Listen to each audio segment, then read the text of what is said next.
Hey guys, I got a computer video here for you today.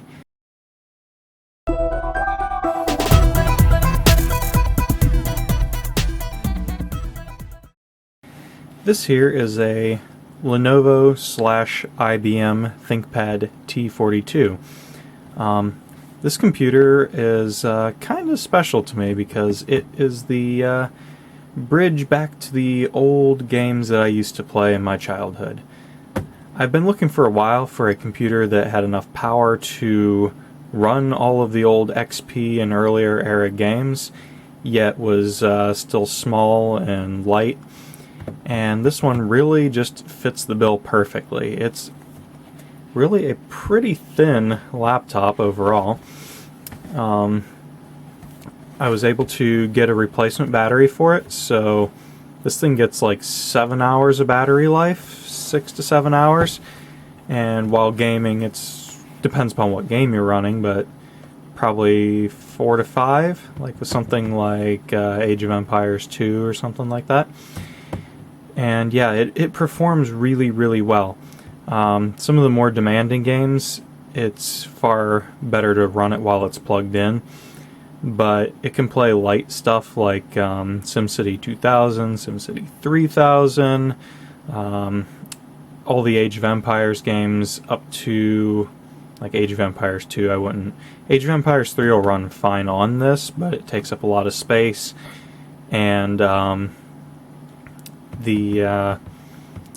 it's better to run stuff like that while it's plugged in. I have Age of Mythology on here, which is comparable graphically to Age of Empires 3, and it runs really, really nicely when it's plugged in. When it's on battery, it really does not run well at all. But you can change that in the power management settings if you don't want the machine to downclock its onboard video. Yeah, this thing's running a 1.7 gigahertz Pentium M. I've got it fitted out with 1.5 gigabytes of DDR memory. I think I don't remember what the speed is on that, but yeah. And it's got a DVD Rom drive here. I think it's also a CD burner, not entirely sure on that. Very nice mechanism here for swapping out the DVD drive. It's got a hot swap thing. This can actually be ejected while the computer's running. You can pull it out there. If I'm not mistaken, you can actually get another battery that fits in here, but I haven't been able to find one of those anywhere, and frankly I do need the DVD drive in it, so I'm not going to be doing that anytime soon. Here we've got our replacement batteries, I already said. Power in and parallel out. Got 2 USB ports, an S-video port, modem and Ethernet, as well as your audio ports, and it's strangely positioned cooling vent. Usually those are towards the back. This one's kind of in the middle, and you've got your expansion card slots there. Overall, the laptop's in okay condition. I mean, it's all here, you know.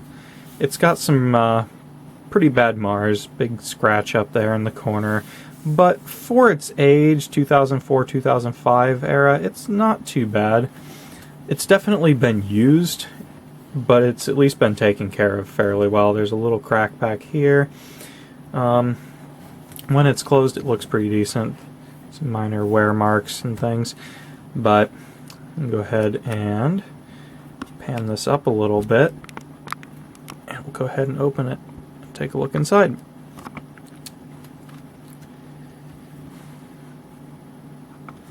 Just adjust the camera, bear with me. Alright. Okay. The screen has some pretty noticeable wear marks in here. It looks horrible on camera, really smudgy, but you don't notice them when it's running, so that's not that big of a deal. Go ahead and look at the keyboard here. I actually swapped this keyboard from a different machine onto here. This one's in far better shape. The other one was still functional, but some of the keys like to pop off occasionally, and it was really, really worn down. And And the trackpad's in pretty good shape, although I don't use it at all. I always use the track point. I far prefer it for real-time strategy games and stuff. I just feel like you don't have to move around as much. Here it feels like you're just flailing, aimlessly. With the track point, you can just subtle movements, and it controls really, really nicely for things like Age of Empires and stuff where you have a lot of pointer interaction. Got its name badge. Its name's Hawkeye, and Arduino sticker, because I love Arduinos and I stick those on everything. So, yeah. So overall, the laptop's not in too bad a shape, but it could definitely be better. Go ahead and power it on here. Show you some of the finer details and figure out what the graphics adapter is, because it has a dedicated ATI video adapter in here, which lends to its better video performance.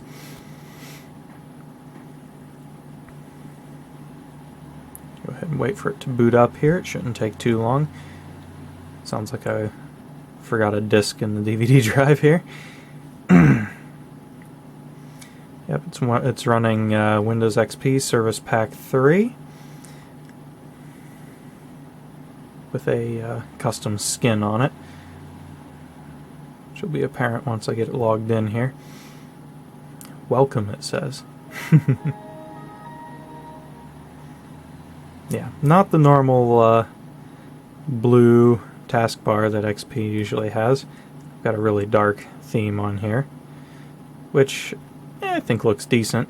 If you look at the battery life here, it says 3 hours and 44 minutes remaining, but that will go up after it settles in here a little bit. It was showing like 5.5, 6 hours earlier. Yeah, got a few games on here. I've got SimCity 3000, Sim Isle, Age of Empires 2 with the expansion pack, Age of Mythology. Go ahead and zoom in a little bit here.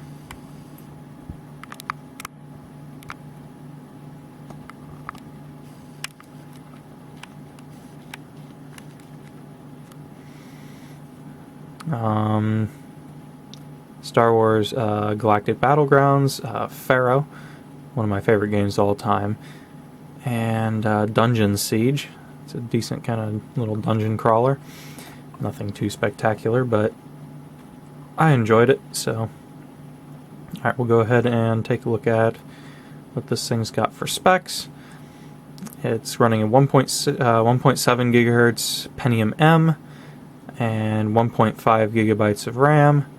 Take a look in Hardware Manager or Device Manager here.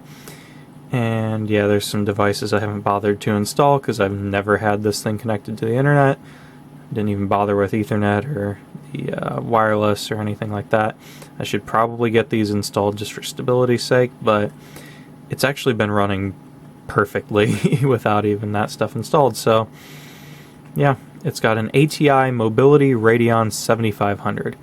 I'm not really sure many details about that chip itself, but it performs pretty well as far as I can tell. Everything I've thrown at it, it's been able to run, so no complaints there.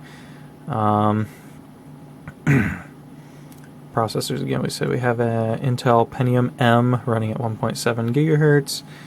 And let's see what the display is here. It's a 1024 by 768 TFT. Just kind of standard for these older ThinkPads. Nothing special.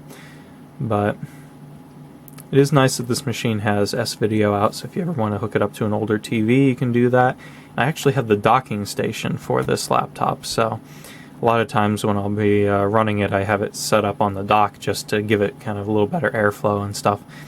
And it's kind of nice just to be able to drop it down and charge it on that.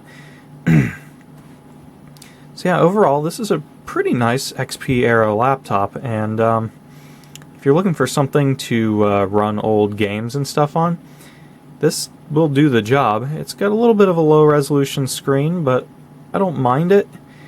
The colors aren't the best, and it's not the brightest, but actually go ahead and bump up the brightness here if I can figure out what key it is.